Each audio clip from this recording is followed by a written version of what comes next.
We would love to see you. So if your internet bandwidth allows for it, please keep your videos on throughout the sessions. And a reminder for everyone to stay on mute if you're not speaking. So please turn your mics off. As always, be engaged, ask questions. The chat box is always open.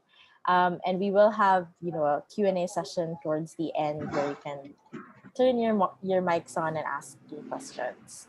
As always, have fun. Today's session is going to be very, very interesting as we learn more about the Shelter Venture Fund.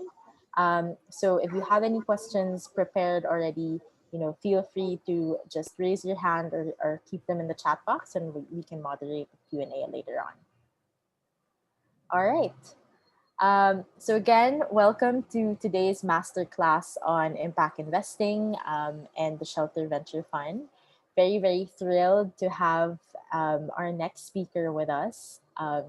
And I'd like to just briefly introduce her, but she'll introduce more about herself and the work that she does. So very happy to welcome Jyoti Patel, who's the Global Director for Capital Markets at Habitat for Humanity's Trilogy Center for Innovation and Shelter. So Jyoti manages the Microbuild Fund and will also be sharing about the Shelter Venture Fund and their experience, investing in affordable housing companies over the last few years. So very, very excited. And Jyoti, thank you so much for joining us today. Thank you, Kat. And so I think you would like me to upload or share my screen, right? Yes. Just give me 1 second, please. Sure, no problem.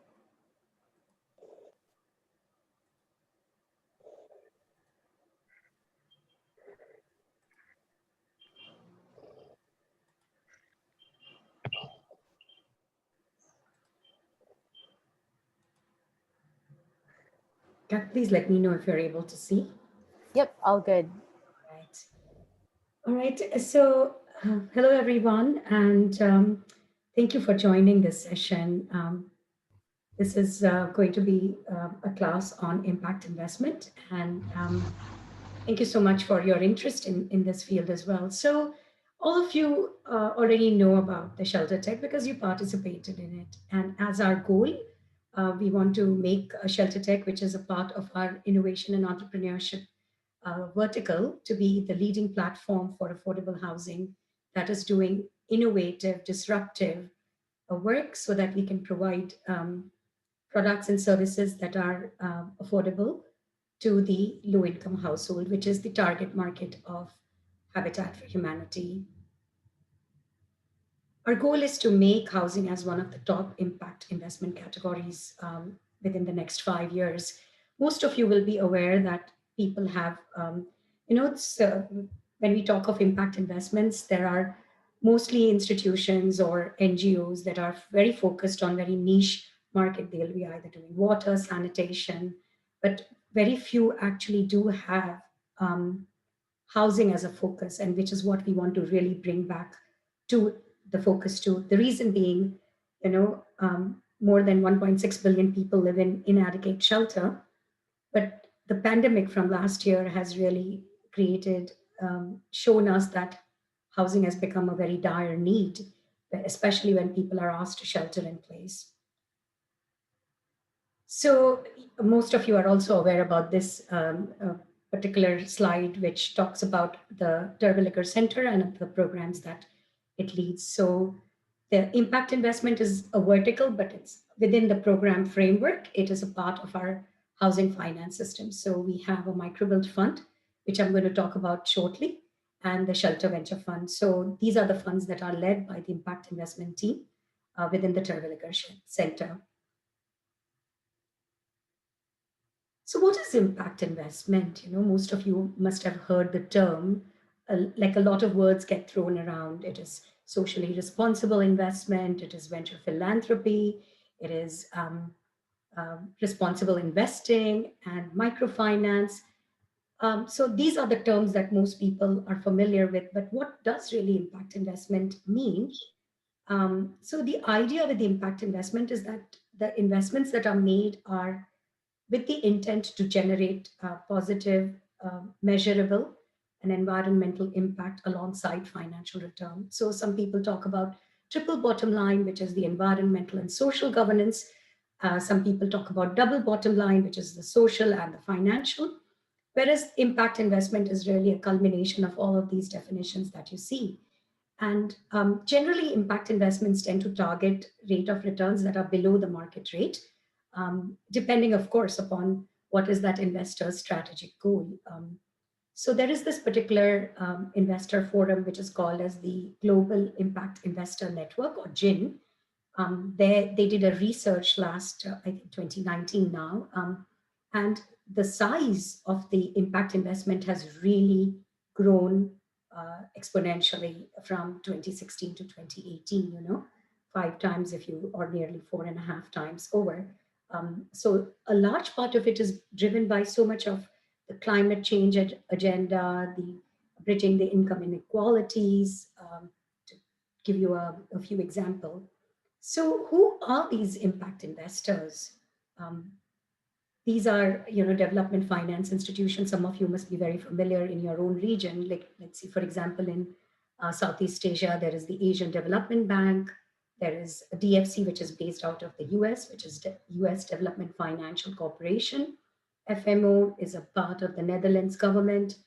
KfW is a part of German government. EIB is the European Investment Bank, which represents most of the European investors. So these are the development finance institution whose goal is really to invest with the eye on impact. Then there are these foundations, private foundations like the Bill and Melinda Gates Foundation, the Stichting Foundation, which is from Netherlands, Ford Foundation. You look it up, you'll see a lot of private foundations that are both a part of a corporation, or they're also personal foundations that are providing funding towards impact. Then there are pension funds. From my own experience, the pension funds that are emerging from Europe are far more, how shall I say, open minded in terms of investing for impact. A lot of US pension funds are really focused on just financial return. So the idea of impact is not really embedded in it, but maybe a little bit towards me. Some investors may say, well, I don't want my donor advised fund to go towards companies that are funding cigarette making companies or gaming companies and so on, but they're not really dedicated towards allowing people that are general population who have a 401k or a 401b or a pension plan to invest outside of anything that allows for financial return. So really speaking, in our own experience, pension funds from Europe and elsewhere are far more open-minded and much more forward-thinking in terms of offering investments that are, done for impact. Then there are family offices and individual investors and NGOs, like, for example, Habitat for Humanity, which have began doing impact investments several years ago. There is Global Partnership, Action, Catholic Relief Services, World Vision, Mercy Corps. These are all some of the examples of non-government organizations that are doing impact investments. Then there are fund managers, venture and private equity funds. Very few of them, at least in America, are doing impact, but there is, as I showed in the earlier slide, a lot more are really gearing towards providing opportunities to startups that are creating products and services to create an impact. And then there are some diversified financial institution and banks that are also offering ESG, which is like a ESG product through their mutual funds. Please stop me if you have any question. Otherwise, I'll just continue on with the slides. So as far as Habitat for Humanity is concerned, our own journey began several years ago, even before the launch of Microbuild Fund. We were doing uh, lots of volunteer work where we would go and build a house from scratch for families within the US mostly, and then also through the volunteer organizations elsewhere in the world. But all of these were loans that are made that are then underwritten through the volunteer services and sweat equity of families that get a house. However, in order for us to really expand on our market sector goal, we decided to launch a fund that was dedicated to housing microfinance. So it was a special purpose vehicle that we designed with funding from the Development Finance Corporation in America and other investors like Omidyar Network and MetLife Foundation. These are all companies that have their own foundation through the corporation. So the idea for launching the microbill fund was to really demonstrate that housing microfinance can be a viable and a scalable product. And we started with $100 million fund, which used blended capital, blended as in we had a portion of development finance, we had private capital, we had capital from foundation, philanthropic capital, and then donor capital that allowed us to really create this special purpose vehicle that we could then, create housing loans from to demonstrate that such products can be scalable and sustainable, both for the fund as well as for the um, institutions that are providing these separate loan product. So, because it was a demonstration fund, we wanted to really put money where our mouth is, and Habitat's core competency is in housing, and we committed $10 million in technical assistance and then $10 million as standby letters of credit. What are standby letters of credit? Basically, they are guarantees. This fund had a high leverage component. What do you mean by high leverage component? That it was 10 million of it was just equity, and we got 90 million as senior debt. So when there is a large component of debt, that's high leverage. And in order for us to really provide that guarantee, we committed $10 million as standby letters of credit, which we raised from our high net worth individuals as well as donor foundation. Our goal with this fund is that by the time because it is a demonstration fund, it has a finite life. It will wind down by June of 2025. Um, and our goal is that through this particular vehicle, we would have really served 1.5 million low income families across the globe. So the fund currently is in 32 countries and 55 institutions across the globe. And the portfolio has grown from 100 million to $170 million. And our goal when we said that we want to expand this market sector impact was that um, not many institutions that are getting these kind of loans are actually utilizing those loans for housing. Barely 2% when we had done a research some 10 years ago was dedicated to housing. And our goal was that we wanted to shift these housing microfinance institutions or housing finance companies portfolio to 10% in housing. Some of the foundations that you see here, SCPF is a Swiss capacity building facility. IKEA Foundation, as you may all know, is the foundation that was seeded with the IKEA Corporation. And then we had several others like Morgan Lewis, which is a low legal firm that provides pro bono services. So these are some of the examples of the people that participated in this particular fund. So why do we look at entrepreneurs when we talk of funding through the Shelter Venture Fund? Because as you look at all of this, entrepreneurs, we believe that innovation and entrepreneurship go hand in hand. And really, innovation is critical if you want to solve the problems that are um, uh, underlying the affordable housing sector. So we believe that entrepreneurs are our best um, source as well as resource to really reach our target population. So why is Habitat for Humanity doing impact investment, and particularly in the shelter space? Because we believe that given our core competency in housing, we are in a unique position to work with housing and a lot of the shelter industry that we have gained traction with over 40 years of working in this sector. We also believe that there are not many organizations like ours that are pushing for innovation for housing internationally. Most of them are typically doing one-off projects, which really does not bring any scale to the impact investment component. We also believe that startups can reach scale with both adequate capital as well as mentorship. Um, Also, when we look at startup companies participating in accelerators and access to investment capital can really benefit the entrepreneurs to better serve the Habitat's target market of low income households. So, what is the Shelter Venture Fund?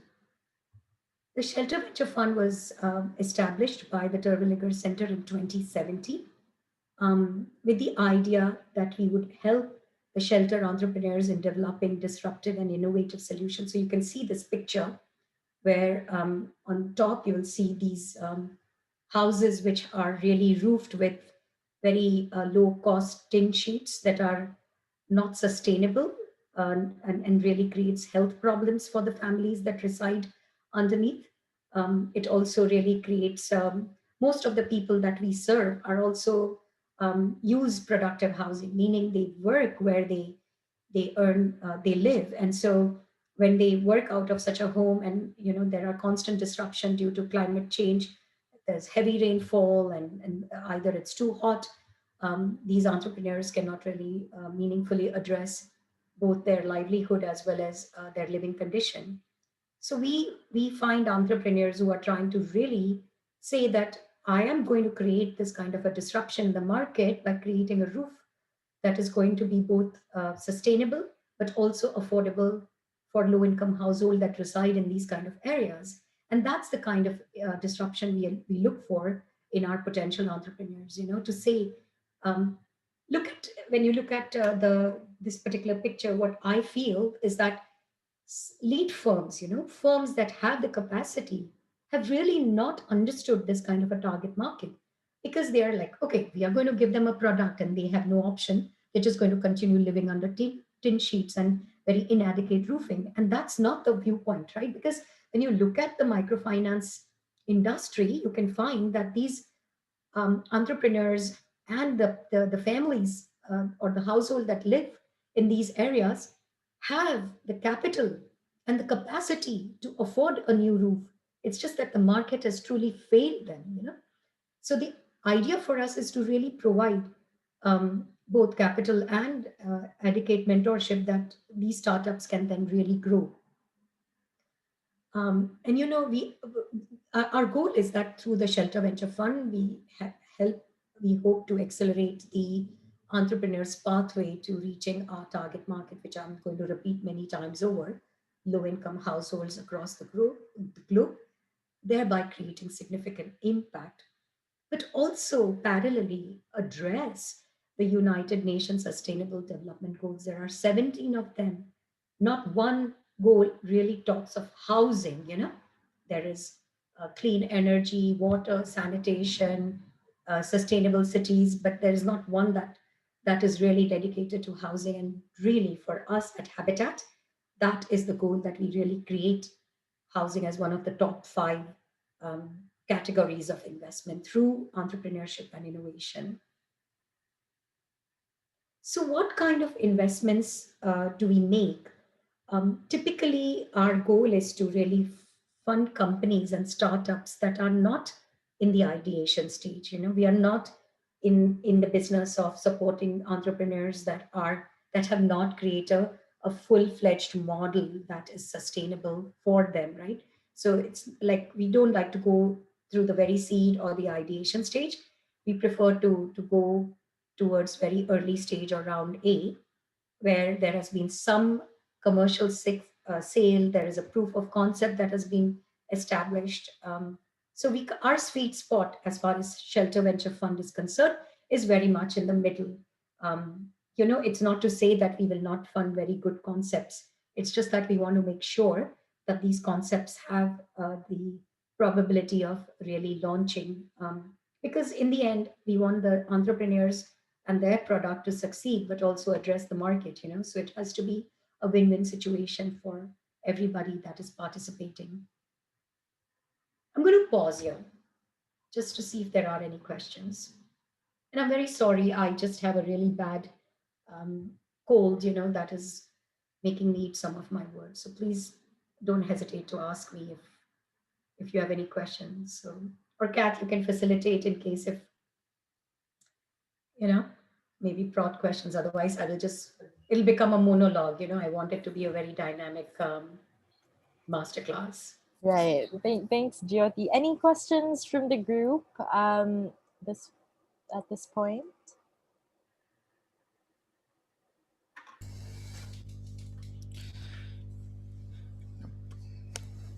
None for me.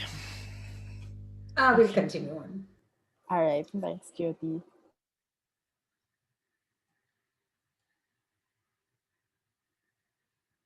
So, what are the investment criteria we use for the purpose of investment? We obviously want to make sure that there is a compelling case for shelter impact for the low income households.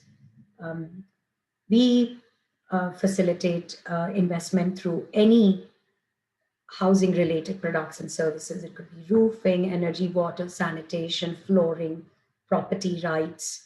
But we really want to make sure that the entrepreneurs have a minimum viable product and some revenue generation. They don't have to necessarily be profit making, but we just want to make sure that their product has had some acceptance in the market, and that their business is commercially viable, that they have a proper business plan and a sales projection model that point towards sustainability. We also want the entrepreneurs to have aspiration and potential to scale. So these are some of our investment criteria that are more qualitative when we look at potential companies to fund. What kind of instruments we use? We use a number of instruments that are more geared towards making the life of the entrepreneur easier. So, for example, if a particular entrepreneur is raising a commercial a round which with convertible note, then we will go along. We don't want to really disrupt. But however, if we are leading around and if we have talked to the entrepreneur and we believe that maybe a simple agreement for future equity is a better way to go, then that's the instrument we will use. So at the moment, with some of the investments that we've had, we use convertible note, compulsorily convertible debentures, equity, it could be ordinary preferred. We also do recoverable or conditional grant. And there's one company that we've also provide just senior debt. However, that's not a preferred choice of instrument that we want to use. It's not to say that we will not, we use it on a case by case basis. Then the investment size is typically like, we invest between 100K to $500,000. Typically, our terms are 24 months to 5 years, And of course, all of this depends on the kind of instrument we've used to fund. Typically, deal turnaround time is between 3 to 9 months. And of course, I say this with the caveat that the more complex the transaction, the more number of parties involved, the longer the gestation period of actual funding will be. However, typical things that are involved in around is term sheet negotiations, due diligence. We bring the package to the investment committee. Once they approve, we begin the process of definitive legal documents, and then which culminates into the final funding. So, what is a Shelter Venture Fund at the moment? So, we had invested a little over $2.8 million with one repayment that occurred across 10 startups and in 7 countries. So, our average size is about $268,000 of investment. Our general thesis is that 60% of our portfolio will be dedicated to core housing. What do we mean by core housing? It's the four walls, the roof, the flooring, and then 40% to ancillary products that are ancillary to the housing. So it could be water, sanitation, solar, um, and so on. Some of the innovative solutions that we have funded so far go from clean cook stoves and digital land documentation. Some are looking at disaster resilient improvement homes in the US for homes that are very they that are in the coastal areas and prone to hurricane disasters. We have invested in companies that have created earthen adobe floors or modular roofing. You may have seen that picture in the earlier slide. Last year, we invested in a company in India that was a part of our ShelterTech India Accelerator of 2019, which used biomimicry sewage water treatment to treat sewage water. 3D printing construction technology is a company that we are currently in the process of closing the round of. And our hope is that we would fund them within the next 4 to 6 weeks. And then, yeah, there are some that do rain catchment systems and solar heaters. These are the kind of products and services we have invested so far. And of course, our focus is global. It's not that there is one particular region that will have many entrepreneurs. It's just by default that there are many more coming from India, simply because of the size of the country and the number of um, accelerators and incubators that are run there. So this is the snapshot of the investments that we've made and the companies that we funded. Um, and most of them were through the accelerators that happened in India and in Mexico. Some have come through us via organic pipeline that we have, that we built from scratch. Um, so that's the portfolio as of today. Our hope is that it will be 3 million by the time our fiscal year of June ends this year. So what should entrepreneurs be looking for when they're planning a funding round? One of the most important thing is that you have to realize what kind of investors you want to target. Do you want impact only? Do you want commercial? Do you want both commercial and impact investors? Because each one will have its own set of criterias and clauses or covenants that pertain to mission drift, especially for impact investors. Commercial only will always be pushing the entrepreneurs for an exit and will be very, ruling with an iron fist in terms of making sure that you reach your milestones. Um, Most importantly, I think it is very relevant for entrepreneurs to figure out what is the local regulatory environment in your country. Does it allow or facilitate direct foreign investments? And if yes, what are the instruments? Because we find that, especially like in India, where the regulatory environment changes dramatically, that instrument that was relevant a year ago will no longer be relevant, And then there are foreign direct investment rules and regulations. So you have to really do your homework before you really start planning around the type of investors you want to target, the type of instruments that is going to work for you and for the growth of your company and the sustainability. What is your funding gap? And this is critical to know, right? Because you can't just say, oh, I want to have a funding round of $2 million. Your potential investors are going to ask you to have clear financial projections that will allow them to understand what your funding needs are. And this financial projection plan has to be very grounded in reality. We all tend to have financial projections that may be very um, ambitious and maybe aggressive, but is it girded in the reality of the ground? And so know what you need and make sure that your financial projection incorporates all of these requirements.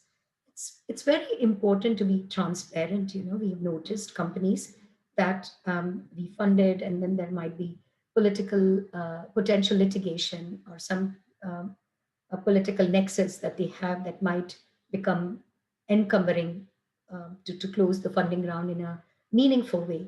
And this is very critical because most of the time you will notice that startups tend to tap the funding that they require initially when they are in the incubator, between the incubator and acceleration stage, is that they tap a lot of funding from families, from friends, and they don't really get into any kind of agreement.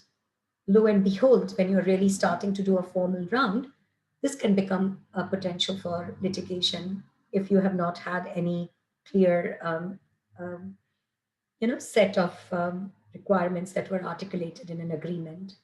But also, most importantly, you have to set the right expectations for the investors, and you should include metrics that are also related to impact. Especially if you're targeting impact investors. I'm going to pause here to see if you have any questions. I think we have a question from Angela. And I think Angela was in touch with Triple Jump regarding the micro build fund. So, Angela, just also checking if I understand your question correctly. You're asking if the Shelter Venture Fund is separate from the micro build fund. Is that correct? That's correct, Kat? Okay. Yeah. Okay. Yeah, so Angela, they are different. They are very different funds, very different mandate, and very different investment thesis. The microbuild fund is actually a fund that just invests in microfinance institutions that provide loans to borrowing clients these institutions, and they can be housing finance companies, they can be institutions that provide micro loans, but for housing. And it is a special purpose vehicle, so it has a finite life. Whereas the Shelter Venture Fund is belongs like microbill fund has other investors, So once the fund dissolves by June 2025, each investor will get its share plus any profit based on the agreement. So yeah, the fund manager is Triple Jump, but we manage the fund very closely with Triple Jump because we also provide technical assistance to these institutions that receive funding. So it is more or less targeted to institutions that are doing lending for housing loans. So it's not it's very distinct from Shelter Venture Fund, which is a fund that is managed by Habitats, Terwilliger Center, my team of impact investments. And it has also, while it is owned by Habitat, it rolls into Habitat's book. So in future, when we grow this fund, which we intend to more than $15 million, our hope is that we will be able to create like a GP general partnership or a limited partnership structure so that we can have other investors who want to participate with us in the fund. So yeah, right now there are two distinct funds. Did I answer your question, Angela? Yes, thank you very much, Jyoti. So just to clarify, I think my voice got, yeah, hold on. Let me try to stop the video. Do I sound better? Yes, thank you. I can hear Yeah, you. yeah. I think the bandwidth with with the video, it's kind of distracting. Very clear explanation, Jyoti. So in a sense, I guess the for this shelter fund, you are kind of the single LP and the single investment committee in the sense that whereas for the micro build fund, as you mentioned earlier, it is in combination with other investors as well, or although Right. Habitat kind of leads it and advises it along the way. So in a sense that maybe yeah, the micro build fund, it's more specific towards financial institution, but in the sense that this your shelter fund, it's more like direct investment fund, whether it's in the form of equity or KISS or convertible loan, as you mentioned earlier, right? And I think it is more relevant for all of us in this cohort because we are looking for investments, right? So yeah. Yeah. And I Okay. have to make one distinction also that because microbuild fund is a large fund and with a large debt component, we cannot invest in startups. We have to have some levers of profitability. It's important, right? Because somebody has given us $90 million, which we are on the hook to repay, right? After 10 years. So for us, even if we make very modest profit within the microbuild fund, the idea is that we would have served more than million families, right? Right. Through this fund. Or million individuals through this fund. But the important aspect is that we cannot invest in institutions that have, let's say, very high portfolio at risk. Meaning, if they have very bad asset quality, our investment committee will not approve it. And this particular investment committee for microbuild is a combination of internal and external stakeholders. So they are very seasoned professional in this realm and this field. and they provide a lot of guidance. Shelter Venture Fund also has an investment committee, but it's mostly internal at the moment. But still, we have very strict criterias, because in Sure. the end, we want both the startup, as I said earlier, both the startup and the entrepreneur to succeed. And we want to make sure that we are enabling them to do that, right? So, which is why when we look at through the Shelter Venture lens, that we need to have at least a minimum viable product, but also some commercial sales, not necessarily a lot, but we want to make sure that the product from the startup has some acceptance in the market.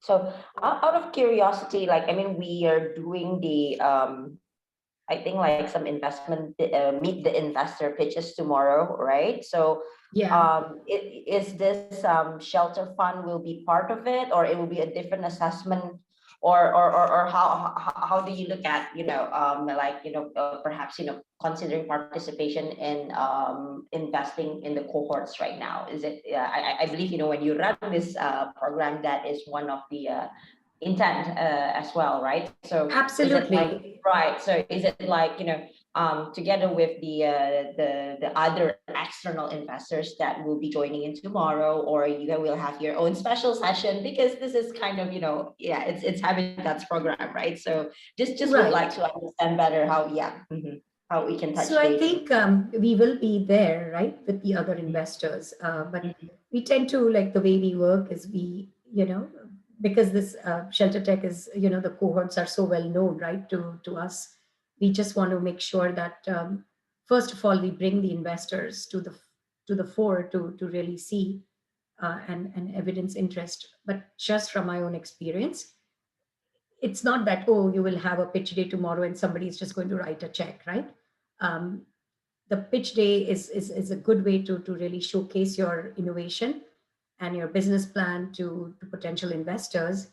But all of the things will happen behind the scene, right? It takes, like, Of from my course. own experience from Shelter Tech India, number of investors came on the pitch day, but really it took a while to, like, facilitate both the funding and the investment rounds. And it could be the case that Habitat might just become the only investor, not necessarily with everybody else, because we all may have different lenses through which we will assess that investment, from the Shelter Tech.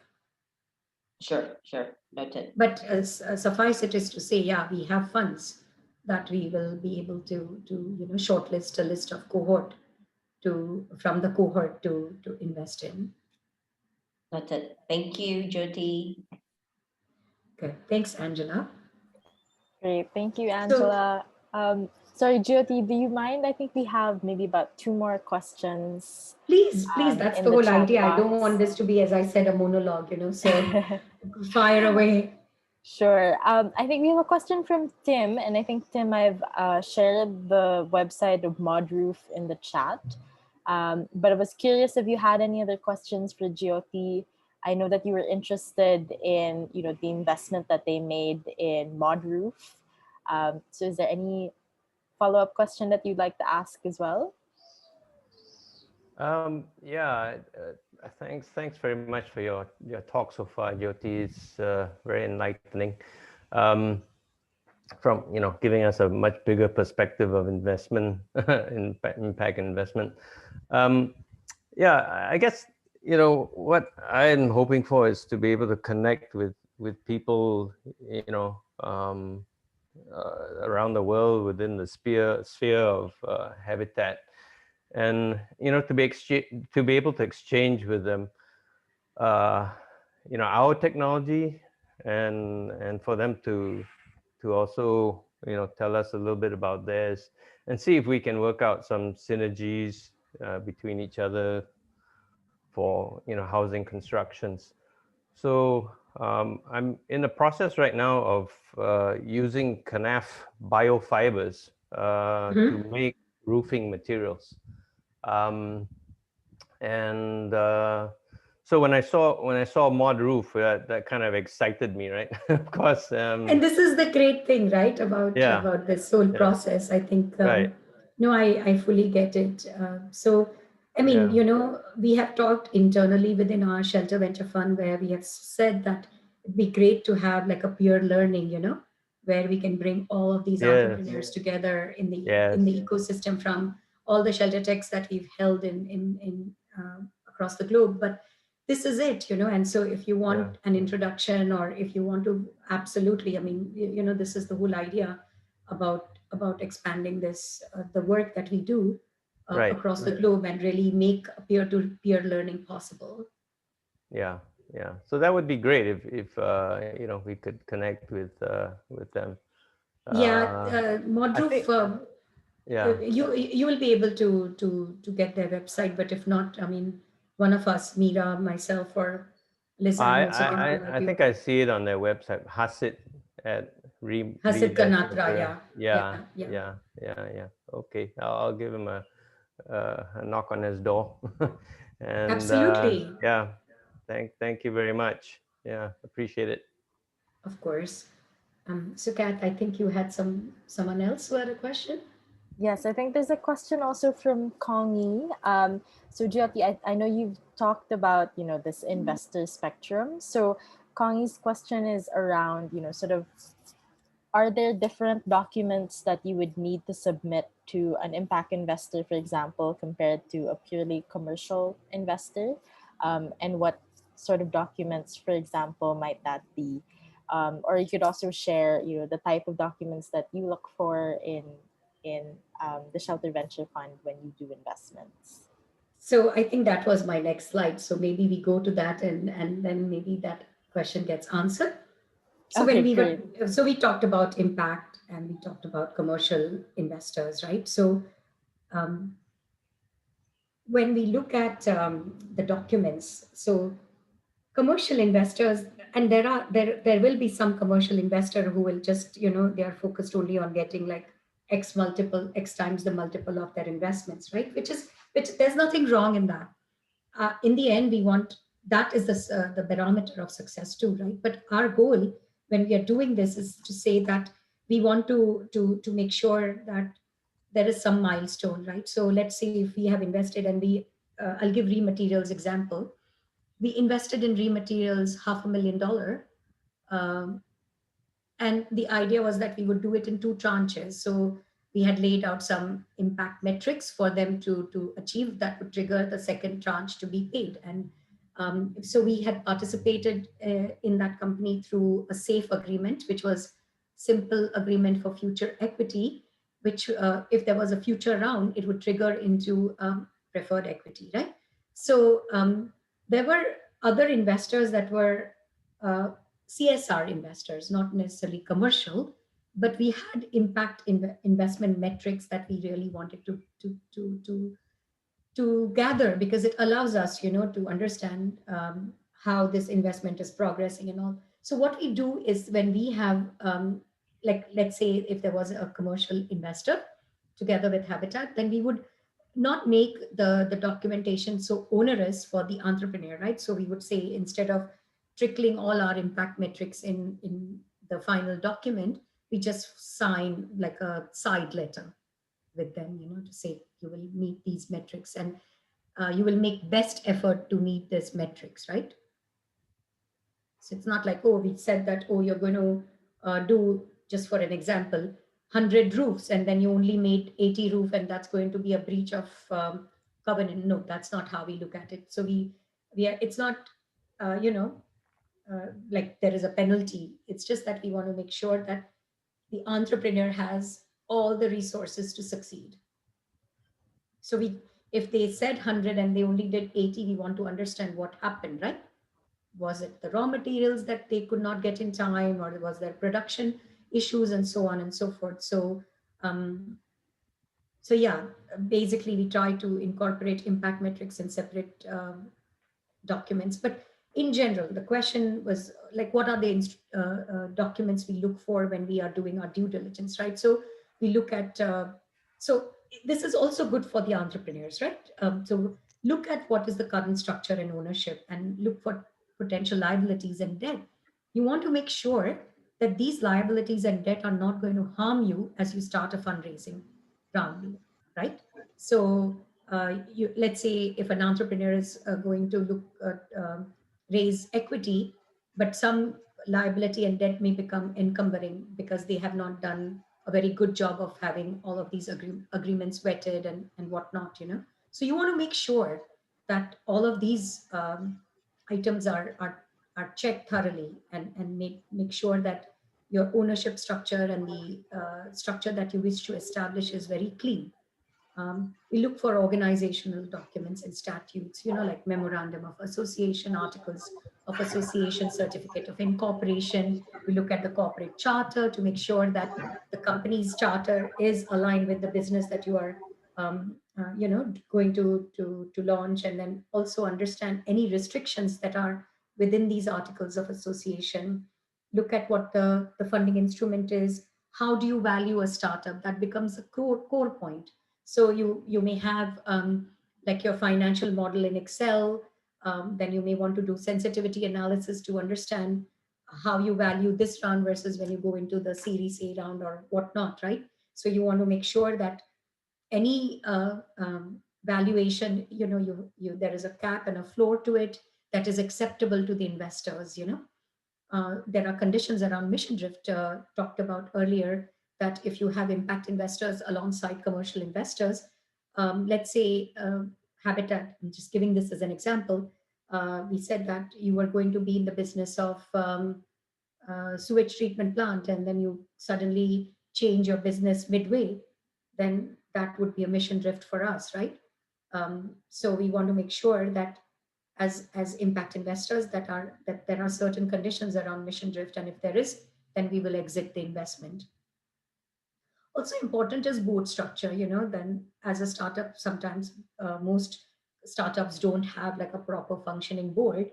They may have just like advisors, but you have to make sure that you create a structure around it as a startup, to make sure that you have like an active board versus just those that are giving you some basic advisory services, because the more professional the board is, the high likelihood for you to raise investment round in the future.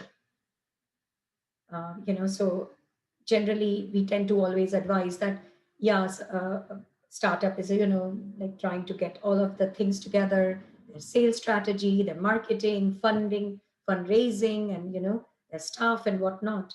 And when you have a pandemic in the midst of it, it becomes really hard.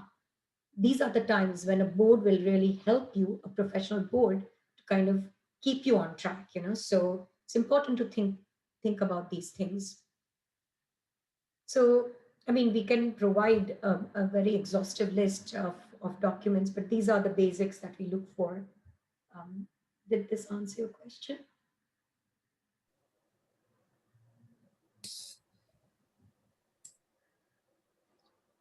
Connie, does this answer your question? Yes, yes. Okay, great. Any more questions from the group? I know, Jyoti, this is your last slide. And then maybe we could open up the floor for any additional questions. Sure, that sounds great. I thought it would be relevant to provide an example, an actual life example of the recent investment we made. So this Meridia is a Netherlands-based startup that is engaged in digital land documentation around the globe, specifically focusing on West Africa and Indonesia. Their focus is mostly agriculture value chain. However, the way we wanted to invest in them was saying, how about providing land documentation to financial companies, banks that give loans to families that want to really formalize their land and create a valid title. So there was so again, I want to move back a little bit. So when we had started working with Meridia on a different project before we actually funded them. And we believed that this was really something that is a mission fit for us within the overall ShelterVenture Fund. The reason being that, it is easy when you have a product that is very well taken into the market. So Meridia works mostly with ag value chain companies like Unilever for their cocoa palm products. They work with many chocolate and cocoa traders and coffee traders. So a large part of their supply chain is their pipeline is really steady. Then it is easier for Meridia to move into the space with Habitat's help into, let's say, banks and other value chain within this system. So Meridia had earlier planned around with a very different funding instrument, which was more like um, it was not profit making, but it would be like uh, there would just be a single owner or two owners, and then the rest of it will be just like, you do a revenue sharing arrangements with them, to kind of keep the basic fundamental principle of Meridia and its mission intact. However, this could not be worked out because Meridia had not taken enough take care with their previous investors, or the existing investors that had invested in them through convertible notes. So then the investors came back and said, "Oh, no, no, no, we don't want to do this. We only want to work with you with an instrument that is going to allow us to convert our funding into equity." So then the seed round, that was supposed to be like $3 million, became like about under $2 million or 2 million euros. So eventually, a lot of investors dropped out because they realized that their fit was not what Meridia was offering, and then we came in with $200,000 participation in a $550,000 round with a convertible note, which would be at the next round converted into preferred equity. So the investor round was led by Omidyar Network, and the co-investment was done by Mercy Corps and HFHI. So this particular term sheet negotiation took like nearly 4 months, because instrument also changed from one to the other to another. Final agreement took 2 months, so the total turnaround was like 6 months. And then we had to sign a side letter with three of us, so we signed the impact, um, to capture the impact data with Mercy Corps and as well as with Umidyar, so that it doesn't become onerous for Meridia to track so many different um, types of impact metrics. Omidyar had its own set of impact metrics, Mercy Corps had its own, and then Habitat had some which were overlapping the both of them. So we decided that a single side letter will be much better than to bring this into the final documents and then really creating another 2-3 months delay. And so that's how we did this. But without going into the very details, I just want to really reiterate the fact that be very, very, very clear around investor expectation.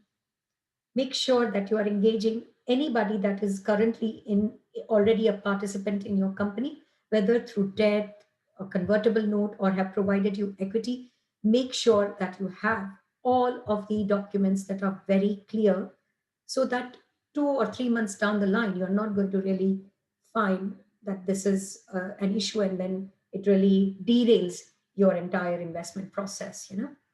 So to be very clear about all of the documents that you have, right from the certificate of incorporation to all of your charters, the company charters, memorandum of association, articles, whatnot, have you registered with your registrar of companies or equivalent thereof. Make sure you have all of these documents, before your investor goes to their investment committee for approval, because otherwise any little delay will delay your the process. Make sure the investors you bring in, because sometimes the round is being negotiated and it's 5 months, and so some new investors may come in. You want to make sure that that investor has the right expectation of what funding instrument you are going to use, because they will come back and say, oh, well, our company's policy or our investment thesis does not allow us to use a convertible note. We can only invest via ordinary equity. There you go. All the months you have spent for 5 months doing the term sheet negotiation will be lost.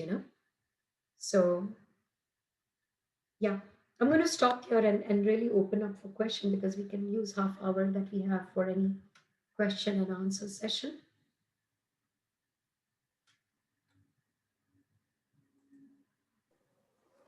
Great. Thanks so much, Jyoti. I think really, really great presentation and, great examples shown and shared as well. Any additional questions from the group?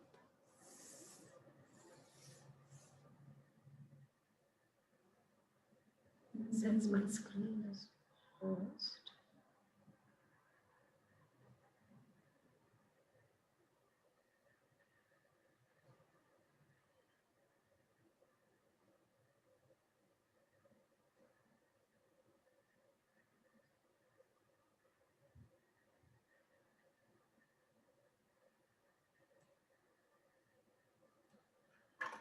So questions, answers, let's open up the floor now. I'm sorry, this has been a very long day, so I'm kind of losing my voice, Kath.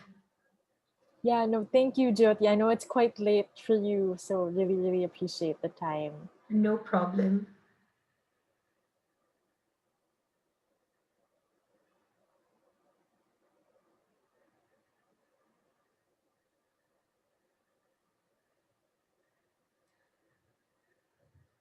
Any questions? Hi, Jyoti. I have a question. Go ahead. Out of the incubators that you're running, how many have you run so far? So we started our first accelerator rather, and not an incubator. We started our first accelerator, which was ShelterTech Mexico, in 2017. And in 2018, 2019, we ran one each in Kenya and in India. And now these two that we are running. And then there are two more in the offing.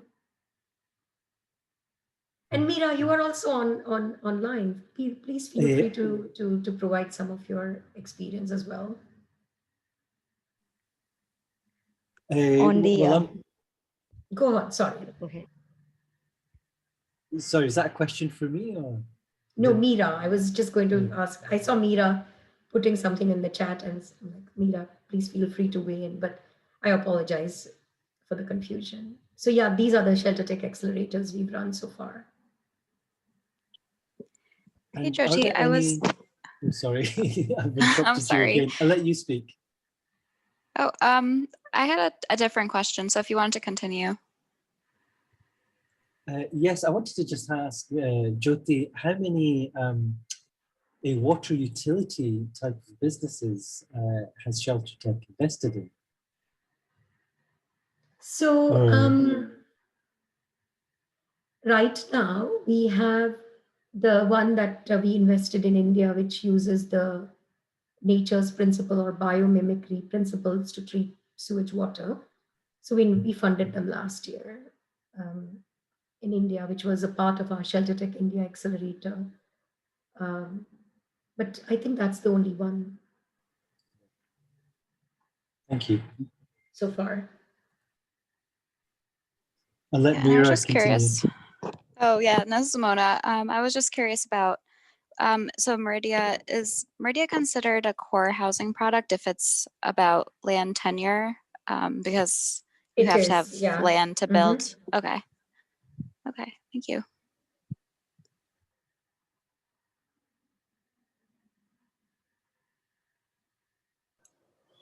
Meera, I don't know if you maybe want to share some insights from the ShelterTech cohort in India, especially those that were also able to secure investments from the ShelterVenture fund. So as Jyoti said, it was the Eco STP, which is the biomimicry based sewage treatment that ShelterVenture fund invested in. The other one, Mod Roof, that she also explained, the roofing one, was not part of the cohort. And we found that after investing, there is a need for a lot of support that the entrepreneurs need, right? Because the ecosystem is not well developed. So, and the startup was sort of participating both in the investment pitches and others, and he was also mentoring some of the startups. The others that we are considering is Twasta, which is into 3D printing of concrete and has built a 3D printed home with the catalytic funds we provided to them. So we are, looking at investment in them, and there are a few co-investors, so there is a bit of discussions ongoing with them. Otherwise, there were others that were part of the cohort. I don't know if you want me to go through them that are not part of the SVF, but at least a few of them, yeah, compared to the current one where the catalytic grants are part of the accelerator program itself. The way we did it in India was done after the accelerator ended. So there are some startups that we felt could use some catalytic funds based on the proposal they gave. And there are a few we have supported and continue to support.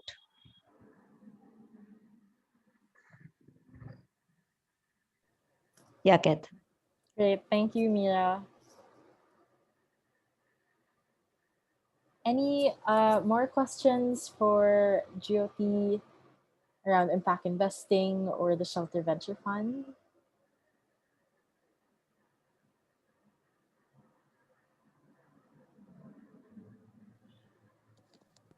Okay, maybe I can ask something about the metrics. Again, Kath, maybe I'm annoying you because this is something that is new for me. So like I believe the impact metrics will be a main requirement, right? When Habitat invests in something. So maybe you could give us insight on what is the example of those impact metrics that you would target the startup to have, something like that. Thank you.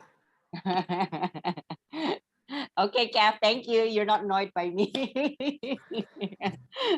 I think each company has its own, unique interventions that they do that may become a part of the metric, right? So, for example, some of the basic ones that we capture are, how many units you have sold or how many people you have served.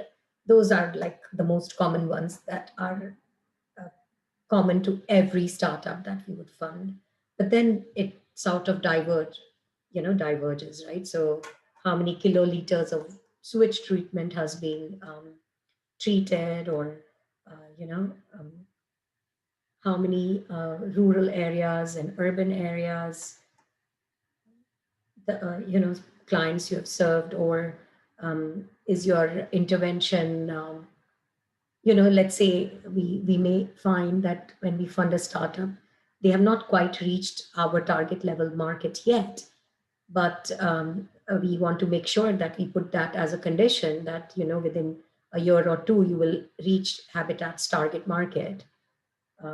So those are the like impact metrics we will put. How much temperature or carbon emission has been averted, what has been the temperature, for example, for rematerials. One of the things that they were selling as a part of their product was that roofs and temperatures inside with mod roof are much more cooler than the outside temperature. So we wanted to gather the temperature data. Oftentimes there might be metrics that might be more futuristic than what are current. So we may say like that these may be like a year or two after our investments. Noted with thanks, Jyoti. Thank you. I mean, as far as we try to make sure that the startups, when they do projection model, that they are girded in the reality. So like you may putting aggressive projection is only just harming you as an entrepreneur. So you just want to make sure that you have really tested and conducted sensitivity analysis around your projection model, so that you are able to meet the target that you've set for yourself, barring any extraneous circumstances such as like a pandemic, that may derail your operations. But in general, the advice is that you want to make sure that you under promise and over deliver as an entrepreneur. As Habitat, we are not saying, oh, you have to be profit making in the first year.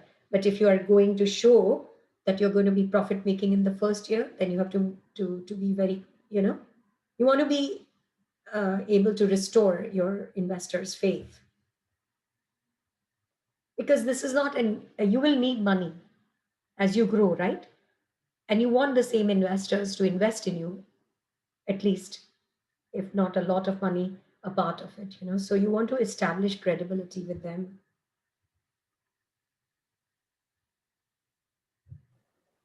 Okay, noted, Jyoti. Yeah, because right now my exposure has always been on the commercial side, so it's more like, okay, yeah, I guess, I think, to give it as an example, if let's say it's number of users, then it will be something like, let's say, 30% of the users will be from lower income family or something like that, right? I guess that would be the definition of the impact metrics. Or is it like, I'm just curious on, like, how detailed it is, and something like that, because I think a lot of it, then, just on top of my head, right, it would be more on like who you are targeting, in terms of users. That would be kind of like, the easiest to um, kind of calculate on, because it needs to be Yeah, but calculatable. Angela, Mm. Yeah. sorry to interrupt. Yeah. I Yeah. think generally impact metrics are like your social performance metrics. Mm. So if you have an impact investor, then those are the metrics that they will look for, because that's the kind of target market they want to reach, right? The very underserved people who don't have access to these kind of products and services, right? Right. Yeah. So those are the social performance metrics. So when we talk of impact metrics, they are generally like the social performance, very qualitative metrics sometimes, and very quantitative other times. But we are, as an impact investor, our focus is not just on financial returns. Sure. Yeah, that's why, like, I always have a lot of questions on this, because, like, it's something that I honestly didn't have exposure to previously, Jyoti. So it's always like, and this is the first time that I have exposure, sort of, to the impact side, right? So Absolutely, yeah. right. So I that's why, like, I was saying sorry to Kath, like, I always, sorry if I always, like, annoy you and ask about these questions, about the the impact metrics and all that, because it's something that I'm not really familiar with. And then, there hasn't been a lot of exposure, or example from there, because, like, typical commercial investor is more like KPI, right? You disperse X amount, you use the X users and things And like they'll that. be tranche based, right? So, and Right. there'll be a lot of, yeah. Yeah. So that's yeah, And which is why I think as you start planning a funding round, it's very important to realize what kind of people you want to be partners with you in your company, because they'll be part owners if you're raising an equity round, right? So you just want to make sure that you are bringing in the kind of people who are vested in your success, not just pushing you towards an exit. Indeed. Yes, that's why I think, like, the requirements and the mandates, yeah, it needs to be clearly defined upfront, right? Yeah, to make sure that, it meets, yeah, the impact side, and it meets the commercial side, if you have two sides, doing hand in hand and things like that. Yeah. And then just wanted to understand more what is, the specific example for such impact metrics, basically. So yeah. Right. If you look at Shelter Venture Fund Mm-hmm. portfolio right now, you will see quite a number of interventions that are really, really very innovative, disruptive, but also targeting our market. Like we really want to bring these access to these products and services through financing Mm-hmm. for people who can afford it but don't have access to them. Like Right. clean cook stoves and clean water and solar water heater, or pay as you go electricity, people that are living off the grid, right? Modular housing that helps you replace the roof in a slum, and then these kind of innovation, they are, when I talk about just disruptive, it's because when I first went to see this home with a tin sheet on it, you couldn't put anything.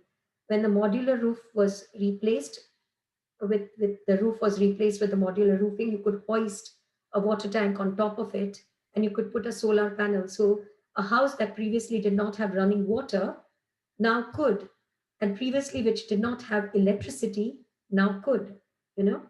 And so these are the kind of disruptions we look for, and these are the kind of products that we look for that are really bringing and making the life of people at the base of the pyramid really better, you know. And I don't like to use the word base of the pyramid because these are people who can afford. It's just that the system has not taken their needs and preferences into consideration, you know, because like, yeah, if they can't afford a cement sheet roofing, well, they should just live like the way they do, and that's not the solution, you know, to the problems. So if you look at all of our investments so far, we have really invested in either or and innovative and very disruptive products and services.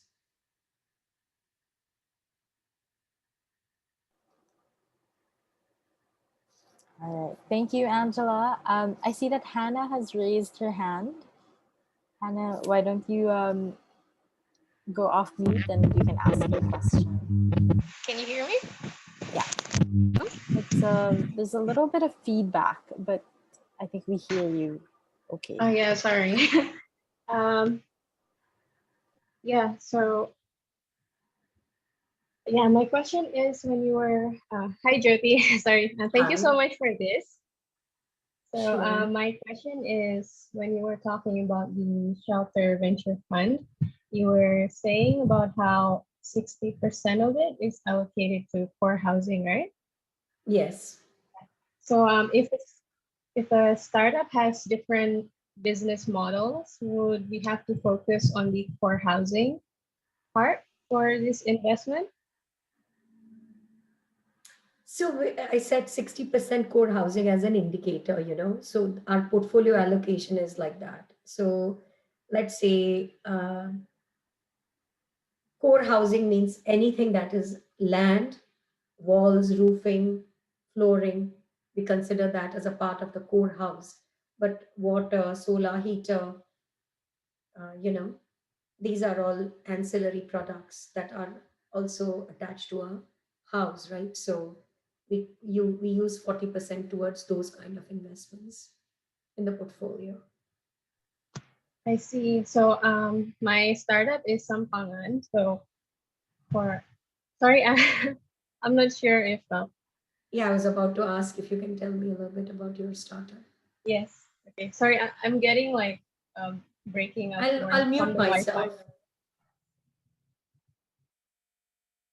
Yeah. So my startup Sampangan. So we for the ShelterTech context, we focus on building precast building materials from the output of our waste processing system. So basically, we have two business models. The first one is waste processing. So we have this machine that we use to convert waste into raw materials such as activated carbon. So this activated carbon is actually what we use to make our building materials. So really our for housing business is dependent on the waste processing business model itself. So in terms of this shelter venture fund, like what is your opinion on like what we should do?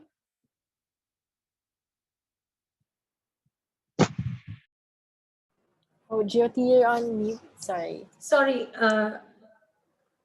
when I was giving an example of how the portfolio allocation is, that's just the way we allocate the portfolio. So it's not necessarily that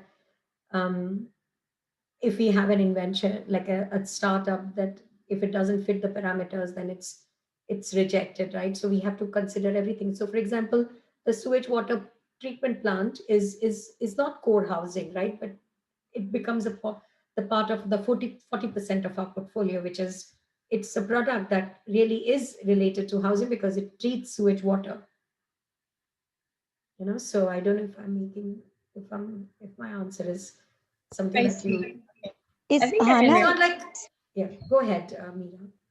yeah, is the question, given Sampangan has one part of its business in the housing, while the other part of it is mostly in the waste management, is the question that will its other business and that Sampangan has only a part of its revenue coming from or focus on core housing be a consideration for the fund, right? And or if you do give the money, would you place some restrictions on it must be only used for the housing business? Is that the question, Hannah? Or am I Yes. making up some Yes. questions here? Yes, thank you, Meera. Yeah, Jyoti, given the context of Sampangan, that I think that is the worry or question. But I don't think that, I think it's very premature to say that, oh, this is because of just the way our portfolio allocation is, right? We have to look at everything. We look at the business model, we look at what the product is. Is it going to address our target market? You know, is the product pointing towards sustainability in the future? We look at everything. So it's not like, I think it's very premature to say whether this particular product will fit into our overall portfolio strategy, right? Because it's related to housing, we will not reject it outright, is all I can say without looking at any of the other details, Okay, Jyoti. Thank you so much. I think that's clear to me now. Thank you for your explanation. All right. All right. Thank you, Hannah. I know we have about 10 minutes left. Any additional questions for Jyoti?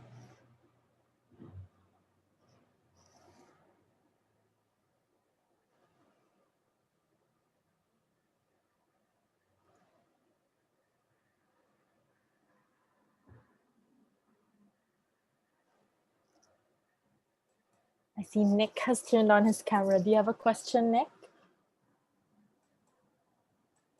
No, no questions. Thanks very much, Jyoti. Okay, great. Well, yeah, I thank you so much, Jyoti. I know that it's very late for you, so really appreciate the time that you took out of your day to share, the insights about impact investing from the TCIS perspective, and also, a lot of key experiences and insights from the investees of the Shelter Venture Fund. I think everybody's very excited to hear about these updates. And what we'll do on our end is we'll connect you to Jyoti for those who are actively fundraising and are interested to learn more about the Shelter Venture Fund, so we can facilitate that connection for you through the program. Kath, it was a pleasure. Wonderful. If I could just ask everybody to turn on their cameras for a quick group photo. Just 1 second, actually. Bear with me. Yeah.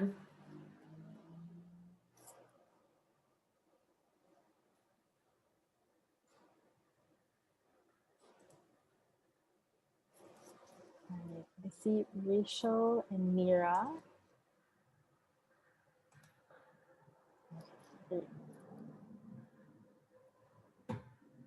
All right, smile, Sorry. everybody.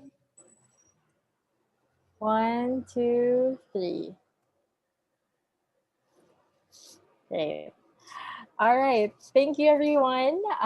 Before we go, we just have a few reminders. I think some of you have mentioned this already. We do have an investor dialogue event happening tomorrow. So Abby has sent over an email just outlining the agenda and also some instructions for our investor speed dating networking activity. So if you've seen in the email, you will be placed in a breakout room with 3 other people. So there will be an investor and several other entrepreneurs from the cohort, and there might be a few from our alumni cohorts joining as well. So each round will last for 15 minutes. You'll have 3 rounds in total. So you'll get to meet 3 investors tomorrow. After each round, the investor will be moved to another breakout room, and you will stay in the same room. So, coming off from our masterclass on pitching and impactful storytelling, please prepare your elevator pitch. If it could be less than 2 minutes, that would be ideal because there is a limited number of minutes in the room. So make sure that you make that introduction count, so that you have more time to ask investors questions. There will be a team member from Vilgro Philippines in each room to kind of guide your discussion and also to ensure any follow-ups or follow-through. If there are very interesting conversations that take place, then a Vilgro team member will be there to make sure that happens after the 15-minute introduction. So there will be entrepreneur spotlights as well. For tomorrow, we have Gradana and Tap Effect pitching for 5 minutes to the whole group. And we also have an entrepreneur from the Indian cohort that'll be pitching. So if you have any questions, please feel free to message us on Telegram or email, and we'll sort that out for you. Lastly, before we go, feedback is a gift. So if everybody could just go on to menti.com and enter the code 1298-9765, or you could also use the link that Mickey has just sent in the chat below.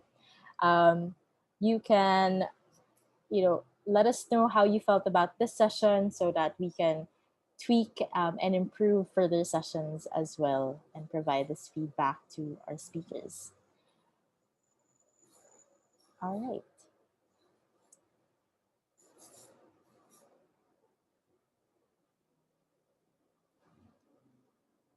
Okay, and that's about it for today. So again, thank you all so much for joining us this morning. Thank you to Jyoti. I know it's been a long day. It's quite late for you. So very, very grateful for everyone's time today, and see you all tomorrow. It's a pleasure, Kat, and no problem. This is what happens when you work with a global team. So no problem at all. Sometimes you do pull in late nights, All right. Very, very grateful, Jyoti. Thank you, everybody. Looking forward to seeing you all tomorrow at our Investor Dialogue. Bye-bye.